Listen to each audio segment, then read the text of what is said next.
పండగలైనా పెళ్లిలైనా వస్త్రాలకు వేదిక ఒకటే, అదే ఎస్ఆర్ షాపింగ్ మాల్. ఫ్యామిలీ అంతటికి అన్లిమిటెడ్ ఆఫర్స్. నమస్తే, నేను Keshav. Welcome to Suman TV. Telugu cinema పరిశ్రమ పెద్దలతో సీఎం రేవంత్ రెడ్డి భేటీ సారాంశం ఏంటి? ఇండస్ట్రీని అంతర్జాతీయ స్థాయికి తీసుకెళ్లాలంటే లక్ష్యాలు ఏ విధంగా డిజైన్ చేసుకునేటువంటి అవకాశం ఉంది? ముఖ్యంగా ఈ మీటింగ్ ఇండస్ట్రీ మొత్తానికి రిప్రజెంట్ చేసేటువంటి అంశాలు ఉన్నాయా లేవా? ఈ అంశాలు విశ్లేషించేటువంటి ప్రయత్నం చేద్దాం. మనతో పాటు సీనియర్ జర్నలిస్ట్, ఫిలిం క్రిటిక్ ప్రభు గారు ఉన్నారు. ప్రభు గారు నమస్కారం. నమస్తే. సినిమా ఇండస్ట్రీకి సంబంధించి హైదరాబాద్ని హాలీవుడ్ స్థాయికి తీసుకెళ్తారా, హాలీవుడ్ని హైదరాబాద్కి తీసుకొస్తారా? ఒకేసారి అంతర్జాతీయ స్థాయి వాతావరణం తీసుకురావాలనేటువంటి ఆలోచనతో ప్రభుత్వం ఈ మీటింగ్ నిర్వహించింది అనేది దిల్ రాజు గారు ఇచ్చినటువంటి కన్క్లూజన్. సో ఆ దిశగా మాట్లాడతాం. మిగతా ఏవి మాట్లాడొద్దని ఒక ఆయన ఇచ్చేసారు ఒక కన్క్లూజన్ పూర్తి స్థాయిలో. సో ఏంటి ఆ ప్రయోజనాలు కానీ, ప్రభుత్వం ఆశిస్తున్న ప్రయోజనాలు కానీ, ఇండస్ట్రీ చేయాల్సినటువంటి పనులు కానీ ఏ విధంగా ఉండొచ్చు? అంతర్జాతీయ స్థాయి సినిమాకి హైదరాబాద్ని కేంద్రం చేయాలంటే ఏం చేయాలి? ప్రస్తుతం గత వారం 10 రోజులుగా జరుగుతున్నటువంటి పరిణామాల నేపథ్యంలో సీఎం గారితో భేటీ. దిల్ రాజు గారు అమెరికా వెళ్ళారు. ఆయన రాగానే ఈ సమస్యల పరిష్కారానికి, ఈ గొడవ పరిష్కారానికి సంధ్యా థియేటర్ తాలూకు జరిగినటువంటి వీటికి సంబంధించినటువంటి ఒక ఇది జరుగుతుందేమో అనేటువంటి ఉత్కంఠతో అందరూ ఎదురు చూడటం జరిగింది. అది జరిగితే దానికి భిన్నమైనటువంటి ఒక అవుట్పుట్, దానికి భిన్నమైనటువంటి ఒక మీటింగ్ మాత్రమే వాళ్ళు జరిగింది. యాక్చువల్గా సీఎం రేవంత్ రెడ్డి గారు సీఎంగా ప్రమాణ స్వీకారం చేసిన తర్వాత, కాంగ్రెస్ ప్రభుత్వం అధికారంలోకి వచ్చిన తర్వాత తెలుగు చలనచిత్ర పరిశ్రమ నుంచి ఒక నిర్మాణాత్మక ప్రాతినిధ్యం ఆయనతో వెళ్ళటం కానీ, ఆయన గౌరవపూర్వకంగా మర్యాదపూర్వకంగా కలవటం కానీ, ఏదైనా ఆయనకు ఒక రిప్రజెంటేషన్ ఇవ్వటం కానీ ఇలాంటివి జరగలేదు.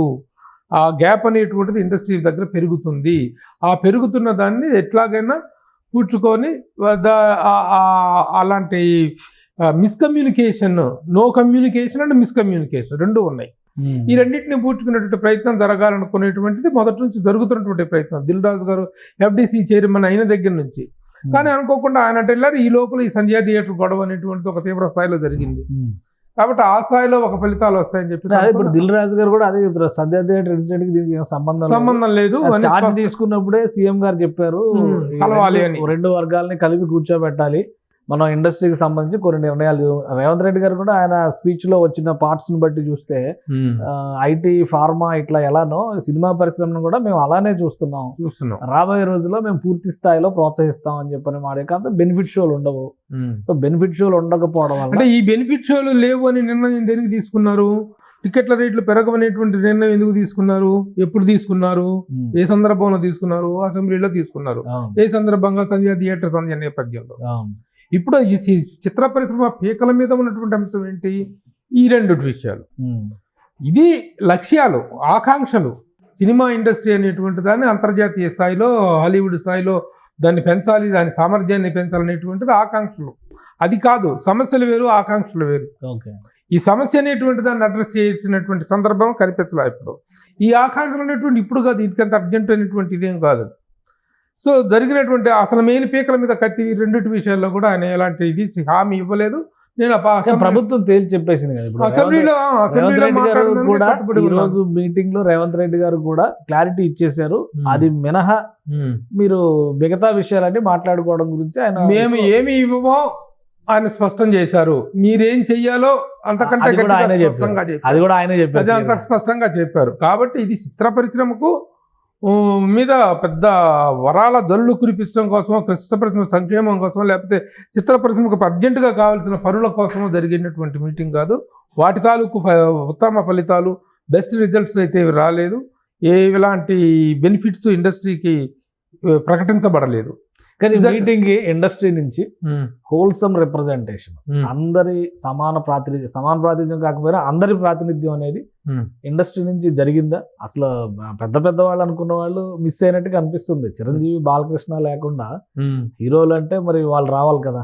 4 స్తంభాలు అని చెప్పారు కదా, 2 స్తంభాలే అక్కడ ఉన్నాయి. 2 స్తంభాలు ఉంటే ఏ బిల్డింగ్ కూడా నిలవదు. 4 స్తంభాలు ఉండాల్సింది. ఈ 2 స్తంభాలు మిస్సింగ్. ఏంటి ఇది ఒకవైపు. ఇంకోవైపు చిన్న నిర్మాతలకి ఆహ్వానం లేదు, సీనియర్ మోస్ట్ పర్సన్స్ కి ఆహ్వానం లేదు, ఇట్లాంటివి కూడా వస్తున్నాయి. అసలు 36 మందిలో ఒక్క మహిళ కూడా లేదా, ఇండస్ట్రీలో రిప్రజెంటేషన్ ఇవ్వలేదు అనేటువంటి అంశం కూడా సోషల్ మీడియాలో ట్రోల్ అవుతుంది. సో ఇది అందరి ప్రాతినిధ్యం ఉన్నటువంటి సమావేశంగా చూడొచ్చా, లేదు ఇందులో ఏమన్నా భిన్నమైన కోణం ఉందా? ప్రాతినిధ్య లోపం అనేటువంటిది ప్రాతినిధ్యంలో అందరి పార్టిసిపేషన్ లేకపోవడం కనిపిస్తుంది. దానికి ఎందుకు అనుకుంటే ఇంతమందితోనే చేద్దాం అనేటువంటి ఒక who are available, whoever is available అనేటువంటి తీసుకున్నారు. కొంతమంది చిన్న నిర్మాతలు తమ ఆక్రోశాన్ని కూడా వ్యక్తం చేస్తున్నటువంటి మాట వాస్తవం. ఇప్పుడు చిన్న నిర్మాతలు అంటే సంవత్సరానికి 200 సినిమాలు వస్తుంటే 200 సినిమాల్లో 175 సినిమాలు చిన్న నిర్మాతలు అయ్యాయి, 160 సినిమాలు చిన్న నిర్మాతలు అయ్యాయి. ఆ నిర్మాతల రిప్రజెంటేషన్ కూడా ఉండేలాగా ప్రయత్నిస్తుంటే బాగుండేది. మరి అది ఎందుకు జరగలేదు? షార్ట్ నోటీస్ కావటం వల్ల జరగలేదు.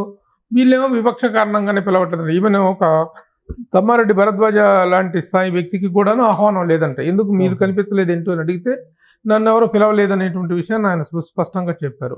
సరే, జరుగుతున్న విషయంలో సంధ్యా థియేటర్ నేపథ్యంలో జరిగిన విషయాల మీద తమ్మారెడ్డి భరద్వాజ గారు గత కొంతకాలంగా కొన్ని వ్యతిరేకమైనటువంటి వ్యాఖ్యానాలు చేస్తున్నారు. ప్రభుత్వానికి అనుకూలమైన వ్యాఖ్యానాలు, ప్రభుత్వ అనుకూలం కదా. అల్లు అర్జున్కి వ్యతిరేకంగా మాట్లాడి ఉండొచ్చు ఆయన, ప్రభుత్వం వైపే మాట్లాడాడు. మరి ఎందుకు పిలవలేదు? నాకైతే ఆహ్వానం రాలేదని చెప్పేసి అన్నారు. సరే, ఎవరు వచ్చారు ఎవరు రాలేదని పక్కన పెట్టినట్టయితే ఈయన ఇండస్ట్రీ నుంచి ఏమేం కావాలి, ఇండస్ట్రీ ఏమేం చేయాలి, ముందు మీరు అడిగేదానికంటే ముందు మీ బాధ్యతలు ఏంటో, ఎవరు వచ్చారు ఎవరు రాలేదనేది పక్కన పెట్టేసినా గానీ ఆ ఇద్దరిని మాత్రం పక్కన పెట్టేలేంగా. చిరంజీవి గారు, బాలకృష్ణ గారిని పక్కన పెట్టేది, అది కూడా క్లారిటీ ఉండాలి. ఎందుకు రాలేదు అసలు, ఎందుకు రాలేదు, ఆహ్వానం లేదా వాళ్ళకి, ఎందుకు రాలేదు అనేటువంటి దానికి దిల్ రాజు గారి దగ్గర నుంచి రావాలి. నిజంగా ఒక ఇది రావాలి బాలకృష్ణ గారి దగ్గర నుంచి, కానీ వీళ్ళ దగ్గర నుంచి రావాలి. దాన్ని మిగతా వాళ్ళు చాలా మంది మాట్లాడినట్టుగా బాధ్యత లేకుండా మనం మాట్లాడలేము. ఎందుకు రాలేదనేట్టు దానికి సమాచారం సేకరించుకొని చేయాలి తప్ప దిల్లా ఏదో మనసులో పెట్టుకొని రాలేదా, రేవంత్ రెడ్డి గారు అంటే ఆయనకి ఇష్టం లేక రాలేదా, లేకపోతే ఈ నిర్ణయాల పట్ల ఆయనకి అయిష్టత వల్ల రాలేదా అనేటువంటివి మనం బేస్లెస్ ఇది చేయకూడదు. అది కారణాలు ఏంటనేటువంటి త్వరలో బయటపడతాయి. ఎందుకు బాలకృష్ణ గారు రాలేదు, ఎందుకు చిరంజీవి గారు రాలేదు, ఎందుకు మిగతా ఇంకొంతమంది పెద్దలు ఇండస్ట్రీలో ప్రముఖంగా ఇప్పుడు ఈ రోజున పెద్దలు అంటే ఆశేషగిరిరావు గారు ఉన్నారు, ఆయన రాలేదు. సమాచార లోపమా లేకపోతే షార్ట్ నోటీసా? కేఎస్ రామారావు గారు ఉన్నారు, ఆయన రాలేదు. ఎందుకు రాలేదు? ఆయన ఒక ప్రముఖ నిర్మాత, FNCC. ఇలా కొంతమంది పెద్దలు ఉన్నారు. మొన్న ఏదో ఏపీలో కూడా అపాయింట్మెంట్ అడిగారు, కొంతమంది రాలేదు. ఎందుకు రాలేదు అనేటువంటిది మనం తీసుకోవాల్సినటువంటి ఇది ఉంది. వాళ్ళ పార్టిసిపేషన్ కూడా ఉంటే it would have been comprehensive representation అయి ఉండేది అనేటువంటి. ఇంకో దఫా మీటింగ్ జరగొచ్చా? ఇంకొక సెట్ ఆఫ్ మీటింగ్స్ కమిటీ వేస్తారా? ఇంకా కమిటీ వేసేస్తే కాదు, ఇంకొక దఫా మీటింగ్ అంటే సీఎం గారి స్థాయిలో ఏం జరగదు. FDC స్థాయిలోనూ సినిమాటోగ్రఫీ మినిస్టర్ కోమటిరెడ్డి వెంకటరెడ్డి గారి స్థాయిలో ఇక దిల్ రాజు గారు రెగ్యులర్గా ఆఫీస్ అటెండ్ అవుతారు. ఆయన బాధ్యతలు స్వీకరించారు కాబట్టి ఆ బాధ్యతలలో భాగంగా ఇక రోజువారీ మీటింగ్లు, రోజువారీ సమీక్షలు అనేటువంటి జరిగే అవకాశం అయితే ఉంది. కమిటీ మొత్తానికి ఏసీ చెప్పినటువంటి ఇదే చెప్పారు. నోలో పెద్ద నో ఏంటంటే no benefit shows and no ticket rates. ఈ రెండు పెద్ద గొడ్డలి పెట్లు సినిమా ఇండస్ట్రీకి ప్రస్తుత పరిస్థితుల్లో. బెనిఫిట్ షోల విషయంలో అయినా కొంత పర్వాలేదు, ఓకే, ఉంటే లేకపోతే లేదు. టికెట్ రేట్ల పెంపు లేదు అనేటువంటిది మాత్రం అది సాధించుకోలేకపోతే మాత్రం ప్రస్తుతం ఉన్నటువంటి పెద్ద సినిమాలు, ముఖ్యంగా సంక్రాంతి సినిమాల్లో చాలా గొడ్డలి పెట్టు. దానికి కారణం ఎక్కడి నుంచి జరిగిందో, ఏ నేపథ్యంలో వాళ్ళ నిర్ణయం తీసుకోవడం జరిగిందో మనందరికీ తెలిసింది. ఈ సంధ్యా థియేటర్ సంఘటన నేపథ్యంలో జరిగింది. అది సినిమా ఇండస్ట్రీకి, ముఖ్యంగా పెద్ద సినిమాలకు పెద్ద గొడ్డలు పెట్టు. ఆ నష్టం జరగటం ఒకవైపు అయితే, ఇంకోటి మీరు ముందు ఏం చేయాలో చేయండి అయ్యా అని చెప్పేసి ఒక లిస్ట్ ఆఫ్ ఇది ఆయన ఇచ్చివ్వటం జరిగింది. ఇప్పుడు మీ ఇండస్ట్రీతోనే ఉంది, state government is with the industry, Telangana government is with the industry అని స్పష్టం చేశారు. ఆయన ట్విట్టర్లో కూడా పెట్టారు సీఎం గారు. తర్వాత వచ్చేసి శాంతి భద్రత విషయంలో రాజీ పడే ప్రసక్తి లేదు. థియేటర్ల దగ్గర భద్రత విషయంలో నిర్మాతలది, దర్శకులది, వాళ్ళదే, సినిమా వాళ్ళదే బాధ్యత అన్నారు. అలాగే సామాజిక బాధ్యతతో వ్యవహరించాలి అంటే సామాజికంగా కొన్ని విషయాల మీద మీరు అవేర్నెస్ ప్రోగ్రాములు గవర్నమెంట్ డిజైన్ చేస్తే వాటిల్లో మీరు చేసి సహకరించాల్సిన బాధ్యత ఉంది అనే విషయం ఒకటి స్పష్టం చేశారు. అలాగే మాదక ద్రవ్యాల విషయంలో, అలాగే మహిళల భద్రత విషయంలో కూడా మీ వైపు నుంచి కోఆపరేషన్ కావాలి. మీరు దాంట్లో అంటే బైట్స్ అవి తీసుకుంటారు, లాగా చేస్తారు, అవి కావాలన్నారు. అలాగే ఆలయ టూరిజం, టెంపుల్ టూరిజం ఒకటి, ఎకో టూరిజం ఒకటి. అలాగే వీటితో పాటు మీరు కూడా ఇన్వెస్ట్ చేయండి, ఇన్ఫ్రాస్ట్రక్చరల్గా ఇన్వెస్ట్ చేయండి. సినిమా ఇండస్ట్రీలో నుంచి సంపాదించుకోవటమే కాదు, ఈ సినిమా ఇండస్ట్రీ వాళ్ళు ఇన్వెస్ట్మెంట్స్ కూడా చేయండి అంటే మామూలుగా పారిశ్రామికవేత్తలకి పిలుపునిచ్చినట్టుగా ఈ సినిమా వాళ్ళకి కూడా ఒక పిలుపునివ్వడం జరిగింది. సో ఇవన్నీ కూడాను ప్రభుత్వం శాసిస్తున్నటువంటి విషయాలు. ఫిల్మ్ ఇండస్ట్రీ నుంచి. దీన్ని కొంతమంది తీసుకునే యాంగిల్లో పాజిటివ్గా తీసుకోవచ్చు, కొంతమంది తీసుకెళ్ళిపోయి పరువు తీసి నిలబెట్టారు, ఇండస్ట్రీ పరువు తీసి నిలబెట్టారని చెప్పి తమ్మారెడ్డి భరద్వాజ గారు స్వచ్ఛంగా డైరెక్ట్గా ఆయన అంటే ఎవరు నిలబెట్టారు, పరువు తీసి నిలబెట్టింది ఎవరు, గవర్నమెంటా లేదా వీళ్ళే సినిమా వాళ్ళు ఎందుకు మాటికి వెళ్ళిపోయి ప్రభుత్వాల ముందు చేతులు కట్టుకునేటువంటి దౌర్భాగ్య పరిస్థితి ఎందుకు వస్తుందని చెప్పేసి ఆయన తమ్మారెడ్డి భరద్వాజ కూడా తక్కువ వ్యక్తి ఏం కాదు. ఆయన ఇండస్ట్రీలో చాలా దర్శకుల సంఘానికి అధ్యక్షుడిగా చేశాడు, ఫిలిం డెవలప్మెంట్ కార్పొరేషన్ చేశారు, మెంబర్గా చేశారు, ఫిలిం ఫెడరేషన్ అధ్యక్షుడిగా చేశారు, సీనియర్ మోస్ట్ దర్శక నిర్మాత. ఆయన ఈ విధంగా మాట్లాడటం జరిగింది. ఆయన గారు చాలామంది ఈ విధంగా మాట్లాడటం జరుగుతుంది. వీటన్నిటిని కలుపుకొని సమన్వయంగా వెళ్ళి ఏది ఎలాంటి ఒక ఇది ఏర్పడుతుంది అనేటువంటిది. అయితే ప్రస్తుతం ఉన్నటువంటి సమయానికి సందర్భానికి ఈ మీటింగ్ అనేటువంటి దానివల్ల వచ్చినటువంటి అవుట్పుట్కి సంబంధం లేదు. అంటే మామూలుగా మీటింగ్ వేరేగా ఒక వారం 10 రోజుల తర్వాత జరిగినా వేరేగా ఉండును. బట్ ఇప్పుడు ఈ హీట్ జరుగుతుండగానే అంటే వీళ్ళు ఏంటంటే నిన్ననే ఆ సంధ్యా థియేటర్ గొడవ నేపథ్యంలో అరవింద్ గారును దిల్ రాజు గారు వెళ్ళి కిమ్స్ హాస్పిటల్ దగ్గర మాట్లాడటం, ఆ తమకు 2 కోట్ల రూపాయల పరిహారం అక్కడే అనౌన్స్ చేశారు కదా దిల్ రాజు గారు, రేపు మీట్ అవుతున్నాం మేమంటే ఆ ఇష్యూ గురించి మీట్ అవుతున్నాం అని అనుకున్నారు తప్ప అసలు ఈ విషయం దీంతో సమస్య పోయింది.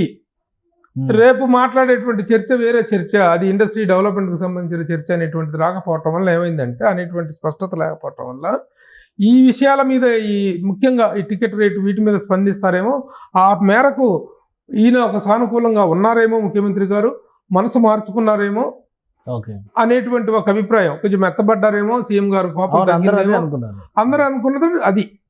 ఆ విషయం ఇంకొంచెం కఠిన వైఖరిని చేయటం కాకుండా ఇవ్వటం సంగతి పక్కన పెట్టి మీరు ఏం చేయాలో ముందు చేయండి అనేటువంటి ఆదేశాన్ని సుస్పష్టంగా చాలా కఠినంగానే చెప్పారు. సో ఇప్పుడు ఈ పరిస్థితి వచ్చే 10 రోజుల్లో ఏమన్నా మారే అవకాశం ఉంటుందా, లేదంటే సంక్రాంతి సినిమాలు ఇక ఈ అంశాలకి, ఈ కండిషన్స్కి ప్రిపేర్ అయిపోయి ముందుకు వెళ్ళిపోవాలా? మెల్లిగా టేక్ ఏ బ్రేక్ బ్రీత్ రెండు తీసుకోవాలి. ఒక బ్రేక్ తీసుకోవాలి, ఒక బ్రీత్ తీసుకోవాలి. తీసుకున్న తర్వాత ఎందుకంటే చాలా కోట్ల రూపాయల పెట్టుబడితో పెద్ద సినిమాలు వస్తున్నాయి. ప్రతిసారి ఒక టికెట్ రేట్లు పెంచుకునే, బెనిఫిట్స్ లేకపోయినా టికెట్ రేట్లు పెంచుకునే పరంగా ఏమైనా కొంచెం సీఎం గారు మెత్తబడతారేమో. ఎందుకంటే ఈయన దగ్గర నుంచి వచ్చే నిర్ణయాన్ని బట్టే రేపు ఆంధ్రప్రదేశ్లో కూడా నిర్ణయం తీసుకోవడం జరుగుతుంది. ఆంధ్రప్రదేశ్ ప్రభుత్వం కూడా లేదనుకుంటే ఈయన టికెట్ రేట్లు పెంచడానికి వీలు లేదు అన్నారంటే అక్కడ టికెట్ రేట్లు పెంచడానికి వాళ్ళు సానుకూలంగా ఉన్నట్లయితే ఆ ఎకనామిక్స్ అనేటువంటి మొత్తం తల్లకిందులు అయ్యేటువంటి అవకాశం ఉంది. సో కోర్టులో కేసులు కూడా పడతాయి. అక్కడ కేసులు పట్టడం కాదు, ముందు సినిమాల తాలూకు రెవెన్యూలో తల్లకిందులు అనేటువంటి రిజల్ట్స్ వస్తాయి. ఇక్కడేమో అక్కడ రేట్లు పెంచుకోవడం, దీనివల్ల అక్కడ పెంచలేని పరిస్థితి, అక్కడ పెంచరు, ఎవరు అవకాశం ఇవ్వరు, అక్కడ చాలా తేడా వస్తుంది. కాబట్టి ఇది మామూలు విషయం కాదు. కాబట్టి ఆనాటికి కొంత సానుకూలం కావచ్చు. ప్రస్తుతానికి పరిశ్రమ మొత్తం వెళ్ళిపోయి అక్కడ సీఎం గారి దగ్గర yes we are with you sir, no more this thing, అది ఏదైతే మనం అనుకున్నా నో కమ్యూనికేషన్. అప్పుడు రేవంత్ రెడ్డి గారు ఓడిపోతారు కదా అసెంబ్లీలో, అంత బలంగా ట్రోలింగ్ అవుతుంది కదా. రేవంత్ రెడ్డి గారు మొన్న అసెంబ్లీలో చెప్పింది ఏంటి, ఈ రోజు వీళ్ళని పిలిచి కూర్చోబెట్టి మాట్లాడాల్సిన అవసరం ఏంటని ట్రోలింగ్స్ జరుగుతున్నాయి కదా. ఆల్రెడీ స్టార్ట్ అయినాయి, ట్రోలింగ్స్ విపరీతంగా జరుగుతున్నాయి. ఇప్పుడు ఈ చర్చలు, ఇవాళ పొద్దున్న జరిగినటువంటి చర్చల తాలూకు ఆహ్లాదపూరితమైనటువంటి దీన్ని ఆహ్వానించే పరిస్థితి లేదు. చాలా విపరీతంగా ట్రోల్ చేస్తున్నారు సోషల్ మీడియాలో. సో కొన్ని కఠిన పరిస్థితులకి తెలుగు ఇండస్ట్రీ, సినిమా ఇండస్ట్రీ ముందు ప్రిపేర్ అవ్వాలి.